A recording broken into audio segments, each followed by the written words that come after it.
السلام عليكم ورحمة الله وبركاته.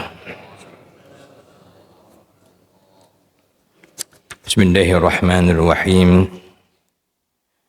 الحمد لله الواحد الأحد الفرد الصمد الذي لم يلد ولم يولد ولم يكن له كفوا أحد، والصلاة والسلام على النبي الحبيب الممجد سيد السادات سيدنا وحبيبنا وشفيعنا وقرة أعيننا ومولانا محمد وعلى آله وصحبه أولي الفضل والرشاد. سبحانك لا علم لنا إلا ما علمتنا إنك أنت العليم الحكيم، ولا حول ولا قوة إلا بالله العلي العظيم. وكلهم من رسول الله ملتمس غرفا من البحر أو رشفا من الديم. Yang kita muliakan para ulama, guru-guru kita, alhamdulillah yang hadir pada kesempatan pagi hari ini, para orang tua kita, semoga Allah jagakan mereka selalu dan Allah berikan kesehatan, kelapangan sehingga terus dapat mendukung dan menjadi sebab keberkahan bagi kita semua. Amin ya rabbal alamin. Yang dihormati bapak-bapak, ibu-ibu, hadirin hadirat, khususnya pada kajian subuh hari Sabtu di Masjid Al-Ansar, dan juga yang mengikuti melalui media sosial. Mudah-mudahan kita semua semakin dekat kepada Allah Subhanahu wa taala dalam makna yang diridhai oleh Allah Subhanahu wa taala, yang dimudahkan oleh Allah Subhanahu wa taala, dan selalu kita dalam inayah perhatian khusus dari Allah Subhanahu wa taala dan kasih sayangnya. Amin ya rabbal alamin. Alhamdulillah, di subuh hari yang penuh dengan keberkahan ini, di rumah Allah ini, kita berkumpul karena Allah Subhanahu wa taala ingin mengaji ilmu agama. Wabil khusus kita ingin mengenal Allah Subhanahu wa taala. Kita ingin lebih dekat dengan Allah Subhanahu wa taala. Semoga apa yang kita lakukan ini dicatat sebagai sebuah ibadah yang diterima oleh Allah Subhanahu wa taala. Amin ya rabbal alamin. Kita akan mengaji nama Allah yang ke-89 yang sudah kita baca sebahagiannya pada pertemuan yang lalu, yaitu nama Allah Al-Mughni, yang mengayakan. Jadi dua nama Allah yang dikhususkan untuk mengenalkan dirinya kepada kita. Dialah Al-Ghani, yang maha kaya. Dialah Al-Mughni, dialah yang memberikan kekayaan.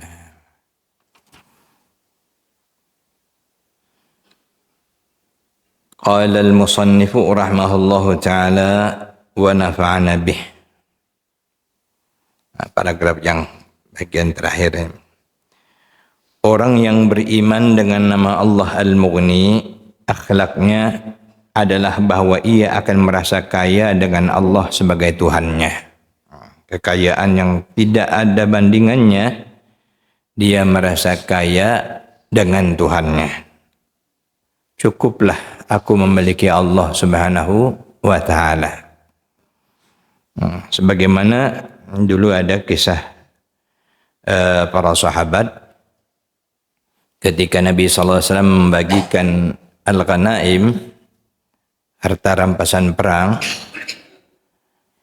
orang-orang Ansar di antaranya merasa kecewa. Terkesan secara zahir Nabi SAW mementingkan kaum muhajirin, sehingga bahagian mereka lebih sedikit daripada bahagian kaum muhajirin. Sehingga Rasulullah SAW bersabda, karena peperangan ini terjadinya di Mekah kembali, ataupun kalau tidak khilaf apakah habis Fathu Makkah dan sebagainya, Rasulullah bersabda, jika kaum muhajirin pulang dengan membawa ghanimah, apakah kamu tidak rela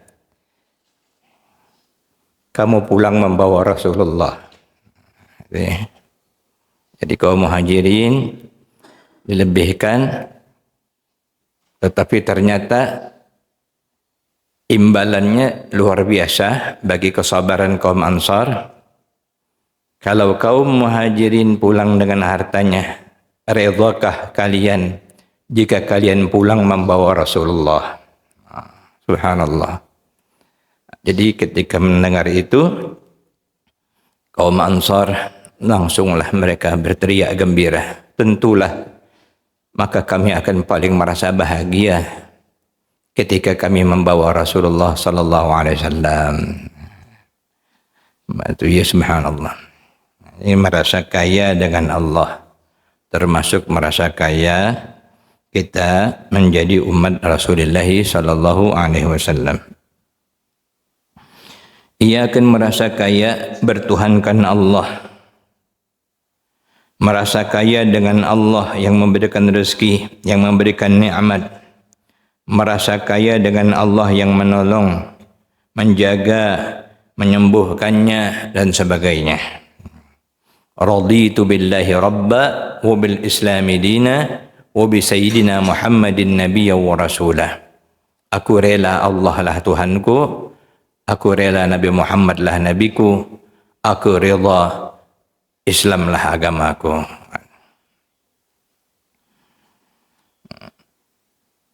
Jadi dalam hal ini orang yang beriman dengan Ma'al Mughni pertama merasa kaya bertuhankan Allah. Maksudnya ia taat kepada Allah dengan sebenar-benar taat. Karena kekayaan yang tidak ada bandingannya bertuhankan Allah, maka inilah yang paling dinikmatinya, disyukurinya, dirasakannya. Karenanya dia benar-benar taat kepada Allah Subhanahu wa taala. Dia mengutamakan taat kepada Allah di atas segala-galanya.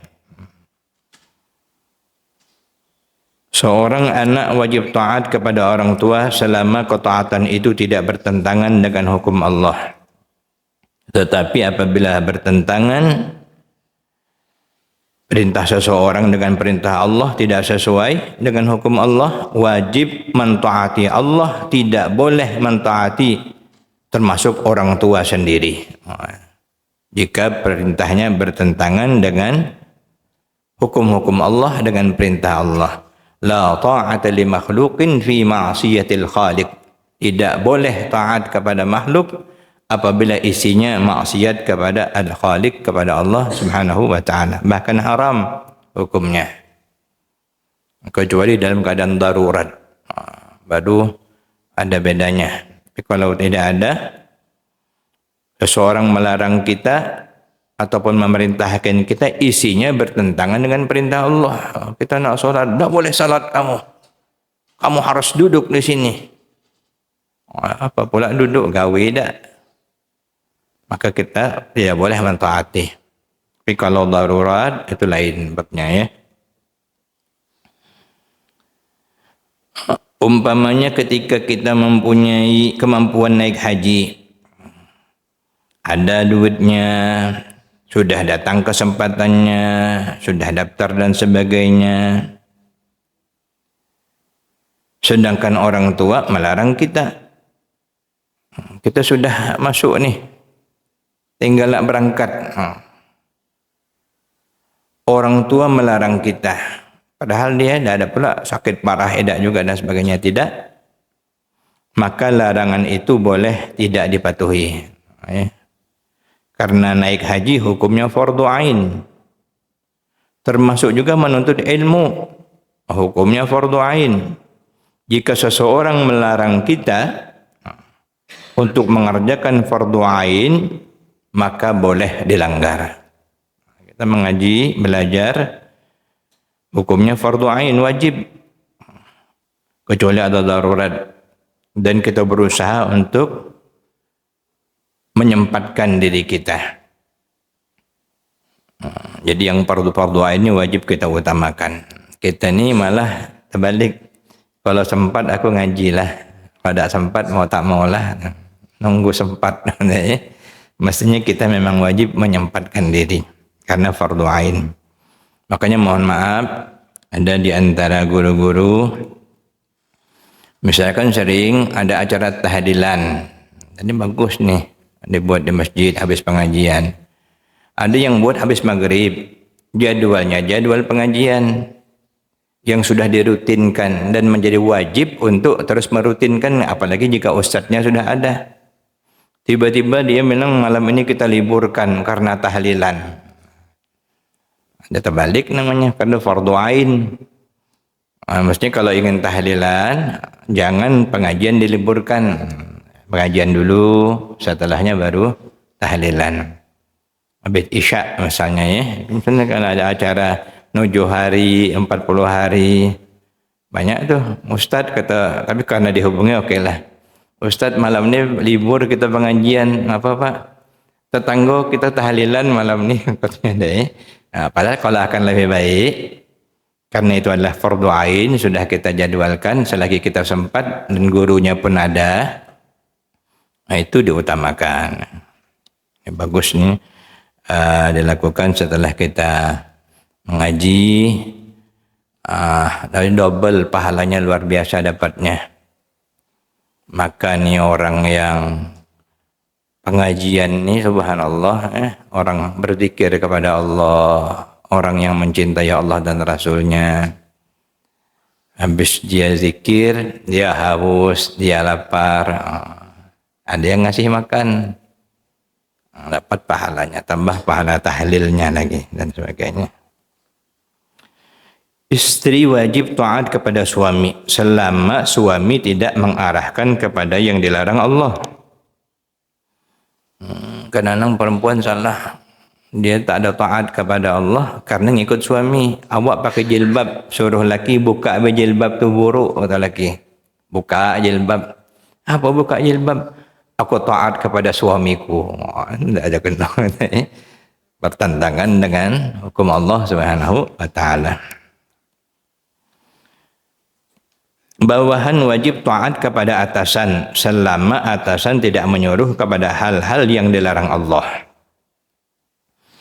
Jika suami atau atasan sudah mengarahkan kepada sesuatu yang dilarang Allah, maka wajib untuk tidak ditaati, bahkan bisa haram mentaatinya. Yang kedua, orang yang beriman dengan nama Allah Al-Ghani Al-Mughni merasa kaya dengan Allah yang memberi rezeki. Ini untuk sampai ke hakikat, ke tahap inilah yang kita wajib berusaha. Kita ini banyak gelisahnya, banyak humum, banyak takut, banyak khawatir, banyak su'uzon dengan Allah. Akibatnya gitulah terjadinya. Urusan rezeki ini kita su'uzon dengan Allah. Bakal mampus aku, bakal mati aku, bakal sakit aku kalau aku tak ada macam gini, kalau tak macam gini. Macam kita pula yang menentukannya. Sehingga belum apa-apaan sudah gelisah duluan. Orang yang beriman dengan Al-Mughni, dia merasa kaya karena Allah yang memberi rezekinya. Kita ikhtiar saja.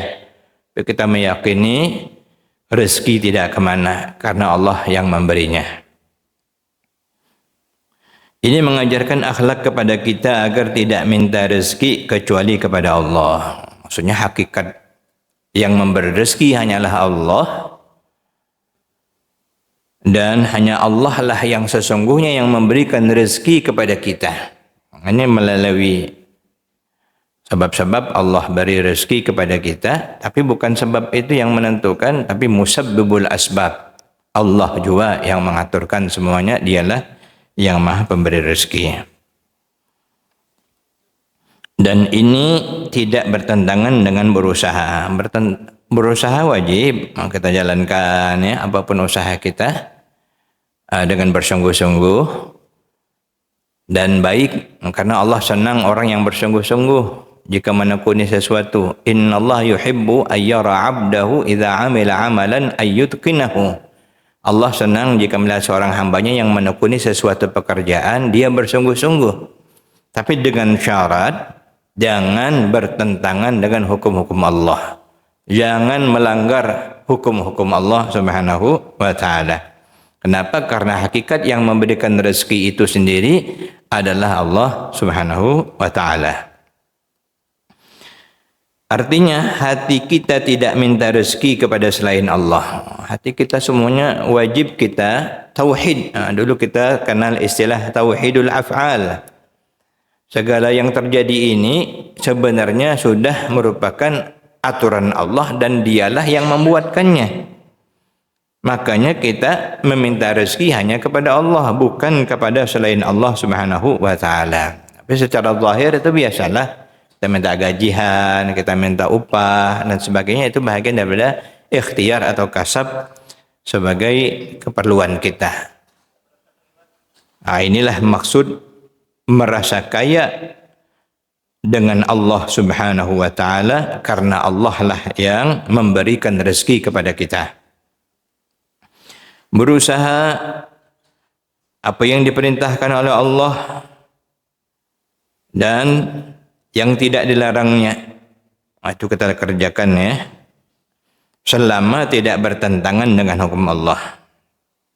Allah berfirman, فَإِذَا قُضِيَتِ الصَّلَاةُ فَانْتَشِرُوا فِي الْأَرْضِ وَابْتَغُوا مِنْ فَضْلِ اللَّهِ وَاذْكُرُوا اللَّهَ كَثِيرًا لَعَلَّكُمْ تُفْلِحُونَ.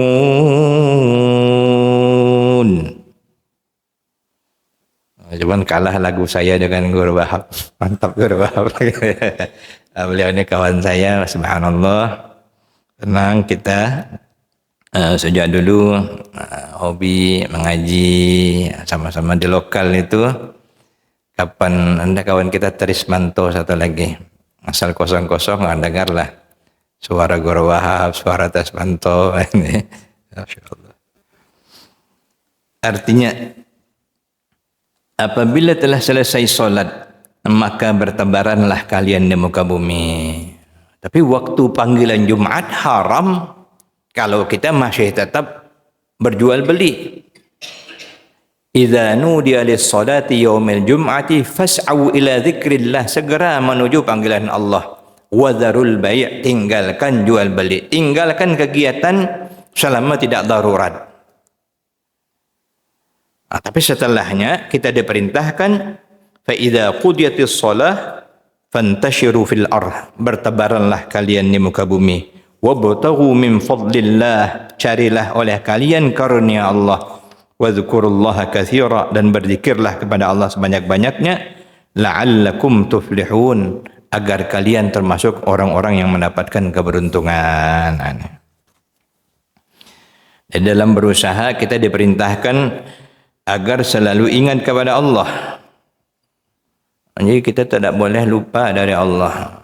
Fadhkurullaha katsira, wadhkurullaha katsira, sambil usaha berzikir kepada Allah, bersyukur, ingat kepada Allah. Allah juga yang memberi rezeki. Beruntunglah orang-orang yang selalu ingat dengan Allah dan selalu bersyukur kepada Allah Subhanahu wa ta'ala. Saat mulai turun dari rumah, kita disuruh salat, kemudian berdoa dengan doa di antara lain, ya Allah, berikanlah aku rezeki yang halal dan yang luas, yang dapat untuk membantu ibadah kepadamu. Tujuannya ibadah. Maka kita bisa beribadah 24 jam. Mulai bangun tidur, berdoa, niat ibadah. Nak pergi keluar, pergi bekerja, niat ibadah, mencari nafkah yang halal. Yang dengan nafkah ini memakani anak dan bini dengan makanan yang halal. Tujuannya untuk ibadah, bersyukur kepada Allah Subhanahu wa ta'ala. Apapun yang kita kerjakan, niatkan ibadah kepada Allah Subhanahu wa ta'ala. Kalau awliya Allah, di antara manaqibnya memang tidak ada lepas lagi. Apapun yang mereka kerjakan itu selalu niatnya dalam rangka ibadah kepada Allah Subhanahu wa ta'ala. Tidak ada peluang untuk menina bobokkan nafsu. Tidak ada lagi karena nafsu, tapi karena Allah. Nak minta kekayaan pun karena Allah. Ya Allah, kayakan aku. Tapi ini untuk Allah. Di situ kita ada makna menjadi penolong beribadah, bersyukur kepada Allah, dapat membantu hamba-hamba Allah, membantu perjuangan agama Allah, bukan untuk hawa nafsu kita. Tidak ada masalah. Jadi kata guru tunggal, guru kita Syekh Muhammad Ali, kita harus berdoa dengan hati, bukan dengan nafsu. Kalau sudah dengan hati, apapun yang kita minta, Allah kabulkan dan Allah ridai. Tapi kalau dengan nafsu, mungkin Allah kabulkan, tapi belum tentu Allah ridai. Jadi memang harus kita berlatih macam mana supaya yang minta itu hati. Walaupun zahirnya dunia. Ya Allah, bagilah aku bini yang cantik misalnya. Bagilah aku rumah yang luas misalnya. Bagilah aku kendaraan yang bagus misalnya. Tapi untuk membedakan itu untuk nafsu dengan untuk hati, itulah tugas kita. Supaya kita tahu dan dapat memilah mana yang digunakan untuk Allah, untuk ridha Allah, dan mana yang untuk nafsu kita. Itu tipis saja bedanya. Tapi kalau kita dapat mengarahkannya, sudah kita mendapatkan keberuntungan. Yang ketiga, merasa kaya dengan Allah, bahwa Allah lah yang menolong kita dalam segala-gala hal. Kita tidak dilarang untuk minta tolong kepada seseorang. Hakikatnya kita minta tolong kepada Allah. Itu hanya ikhtiar saja. Asal tidak bertentangan dengan agama. Di samping juga tidak bertentangan dengan muru'ah dan akhlak. Artinya, dalam agama boleh, kemudian dalam ajaran akhlak kita pun diaturkan, itu dibolehkan.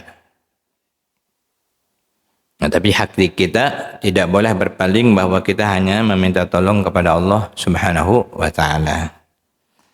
Orang yang dilarang kita minta tolong, yang dijelaskan oleh Nabi kita SAW karena mengandung makna syirik yang nyata,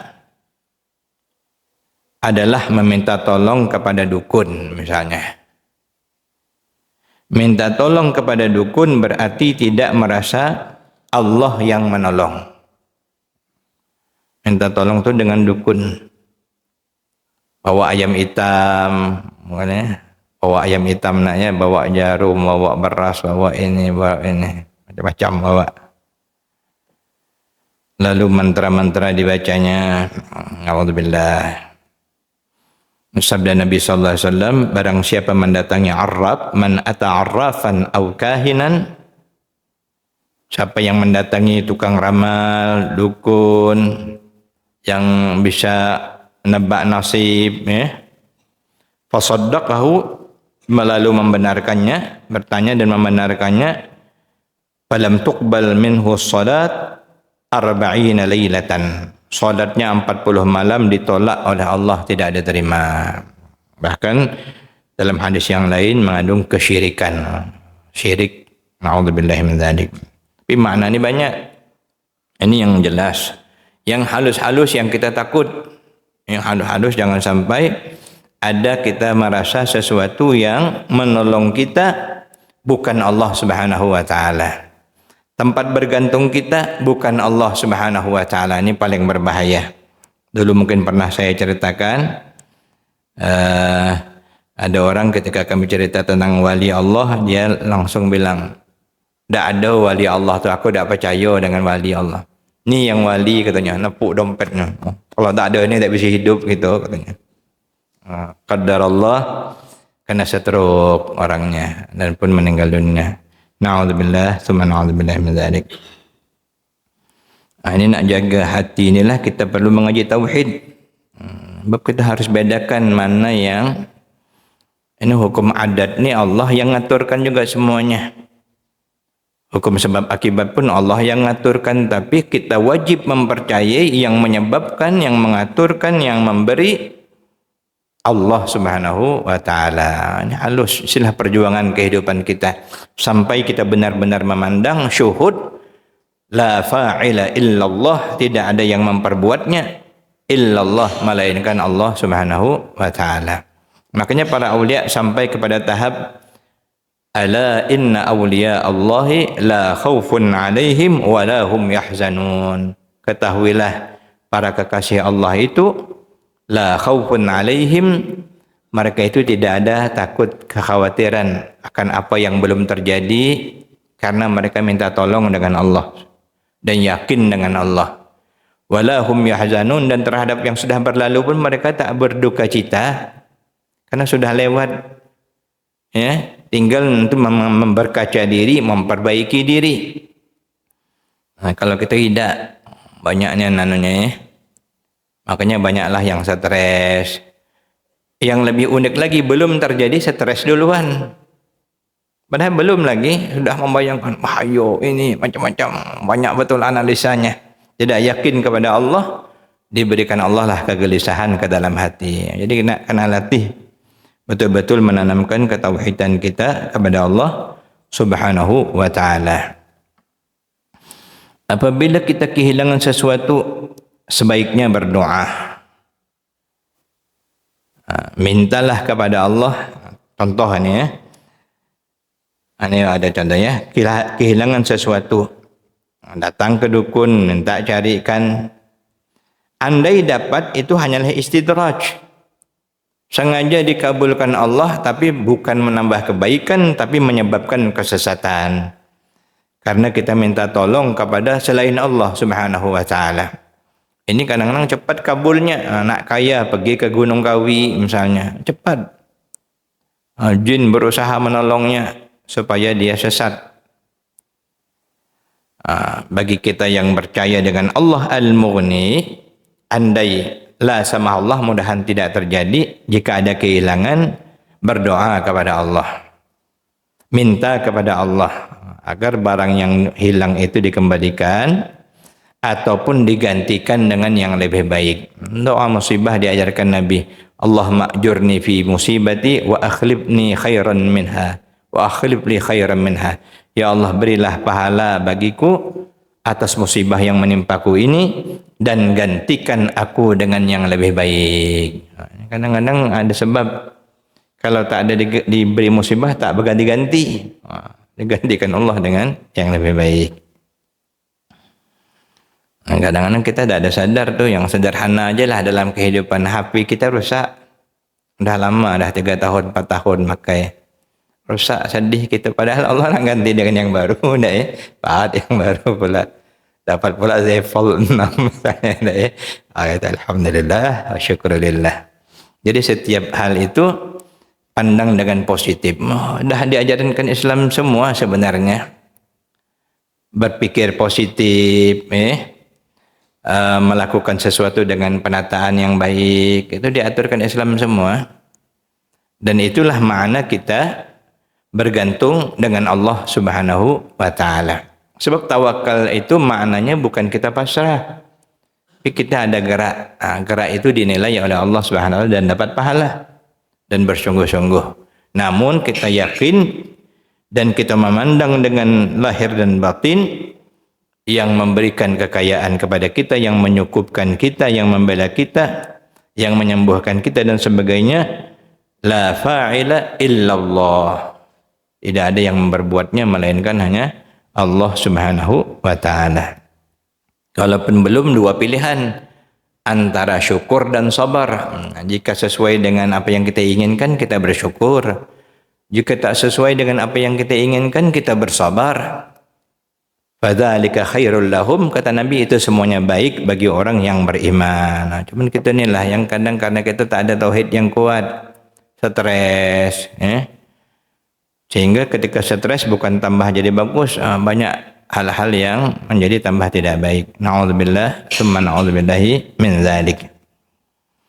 Kemudian keempat, merasa kaya dengan Allah yang menyembuhkan. Karena Allah juga yang menyembuhkan. Kita ikhtiar saja berobat-berobat. Kita sakit, di saat sakit Allah kasih pahala sabar, pahala sabar terus ada. Itu untungnya orang yang ada sakit. Tapi yang sehat bersyukur terus, syukur terus.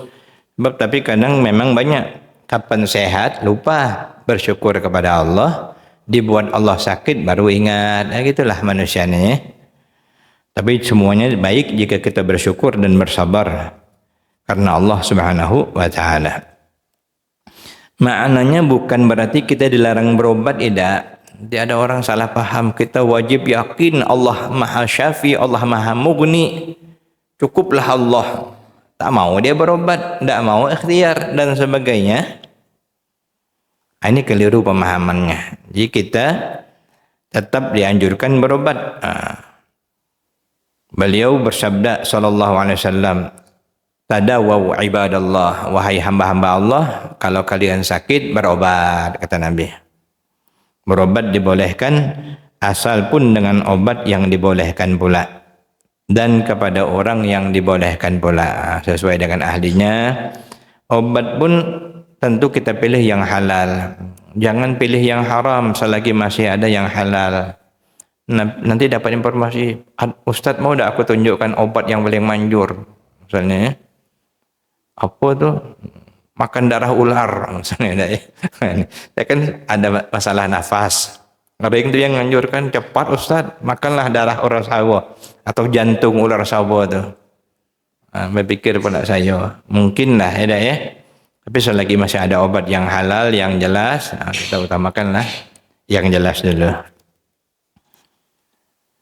Berobat kepada orang tidak dibolehkan yang sifatnya memang zahirnya pun syirik, seperti berobat kepada dukun. Dan apabila obatnya dari najis juga tidak dibolehkan, bahkan diharamkan, seperti khamar dan sebagainya. Tetapi hati-hati juga berobat dengan dokter, itu hanya sebagai ikhtiar saja. Kalau kita mengucapkan kalau bukan karena dokter itu mungkin aku sudah mati, syirik juga, na'udzubillahi min dzalik. Jadi kita harus jaga. Cuman secara zahir dukun ini kan memang sarana nampak syiriknya. Macam-macam sudah mantranya bukan menyebut nama Allah. Tapi kalau yang obat itu misalnya berdoa, baca Al-Quran, Bismillah, disebut dengan ruqyah syar'iyah. Ataupun juga ada orang-orang sholihin yang doanya makbul, itu bagus, tidak apa-apa. Kadang-kadang masyarakat ada juga yang pukul rata, asal bukan dokter, dukun namanya katanya. Apa pula minta air dengan kiai, berarti kiai itu dukun, syirik katanya. Astagfirullah ya. Nah, jadi itu salah penafsiran. Kita tetap berobat, tentunya dengan ahlinya yang paling afdal. Dan yang maha menyembuhkan kita hanyalah Allah Subhanahu wa ta'ala. Bapak Ibu, tuan-tuan guru, itulah yang dapat disampaikan sedikit tentang nama Allah Al-Mughni. Mudah-mudahan kita dapat memahaminya. Dan saya mohon izin, mohon maaf Guru Kashful mungkin tidak dapat ikut tahlilan. Mohon doakan saya, setelah ini saya ke Jakarta menemui kebetulan mursyid kami, mursyid kita Maulana Syekh Muhammad Adil Rabbani Al-Hasan Al-Husaini. Dia datang ke Jakarta dan saya pun ada diberi informasi dan juga diajak. InsyaAllah setelah ini sekitar pukul 6.30 ini kami berangkat ke Jakarta bersama rombongan. Itu mohon maaf setelah ini saya langsung izin pulang untuk siap-siap. Saya ikut mendoakan untuk almarhum yang kita tahlilkan bersama, Pak Haji Sumedi, mendapatkan ampunan dari Allah Subhanahu wa ta'ala. Yang ditinggalkan diberikan kesabaran.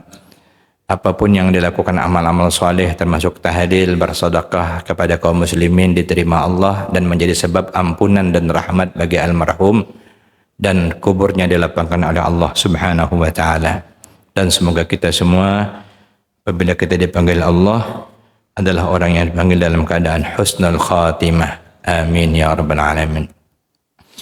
يا أول الأولين ويا آخر الآخرين ويا ذا القوة المتين ويا راحم المساكين ويا أرحم الراحمين يا أول الأولين ويا آخر الآخرين ويا ذا القوة المتين ويا راحم المساكين ويا أرحم الراحمين يا أول الأولين ويا آخر الآخرين ويا ذا القوة المتين ويا راحم المساكين ويا أرحم الراحمين. Sampaikan hajat kita, semoga Allah mengabulkan hajat kita dengan keberkahan Nabi SAW dan anaknya Sayyidatina Fatimah Zahra Al-Batul yang mengajarkan doa ini.